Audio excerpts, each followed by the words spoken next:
కలికిరి ఇస్తిమాకు ముస్లిం సోదరులు తీసుకొచ్చే వాహనాలకు టోల్ ఫీజు రద్దు. ఎమ్మెల్యే నల్లారి కిషోర్ కుమార్ రెడ్డి. కలికిరి ఇస్తిమాకు ముస్లిం సోదరులు తీసుకొచ్చే వాహనాలకు టోల్ ఫీజు రద్దు చేసినట్లు టీడీపీ జాతీయ ప్రధాన కార్యదర్శి పిల్లె నియోజకవర్గ శాసనసభ్యులు నల్లారి కిషోర్ కుమార్ రెడ్డి తెలిపారు. కలికిరి మండలం, కలికిరి పట్టణం, కలికిరి వాల్మీపురం మార్గంలో టేకలకోన సమీపంలో గల ఏపీఐఏసీ భూముల్లో ఈ నెల 15, 16వ తేదీల్లో 2 రోజుల పాటు రాయచోటి జిల్లా ఇజ్తిమా కార్యక్రమం ముస్లిం మత పెద్దలు నిర్వహిస్తున్నారు.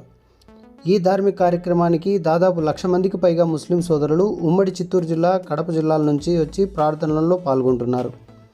ఈ విషయంపై ముస్లిం మత పెద్దలు ఎమ్మెల్యే నల్లారి కిషోర్ కుమార్ రెడ్డి దృష్టికి తీసుకెళ్లి తమకు ఇజ్తిమా నిర్వహణకు స్థలం చూపించాలని, ఇజ్తిమాకు వచ్చే వారికి టోల్ ఫీజు రద్దు చేసి తమకు సహాయ సహకారాలు అందించాలని కోరారు. స్పందించిన ఎమ్మెల్యే నల్లారి కిషోర్ కుమార్ రెడ్డి కలెక్టర్ దృష్టికి తీసుకెళ్లి ఏపీఐఏసీ భూముల్లో ఇజ్తిమాని నిర్వహించుకునే విధంగా పర్మిషన్ తీయించారు. అదేవిధంగా రాష్ట్ర ప్రభుత్వంతో పాటు కేంద్రం దృష్టికి తీసుకెళ్లి ఈ నెల 14, 15, 16వ తేదీల్లో ఇజ్తిమాకు ముస్లిం సోదరులు వచ్చే వాహనాలకు ఎమ్మెల్యే నల్లారి కిషోర్ కుమార్ రెడ్డి టోల్ ఫీజును రద్దు చేయించినట్లు తెలిపారు.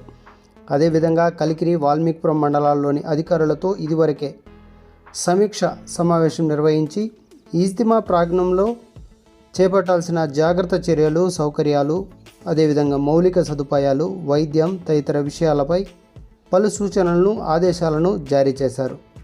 ఇంతటి గొప్ప సహాయ సహకారాలు అందించిన ఎమ్మెల్యే నల్లారి కిషోర్ కుమార్ రెడ్డికి ముస్లిం మత పెద్దలు, ముస్లిం ప్రజలు తమ కృతజ్ఞతలు తెలియజేసి హర్షం వ్యక్తం చేశారు.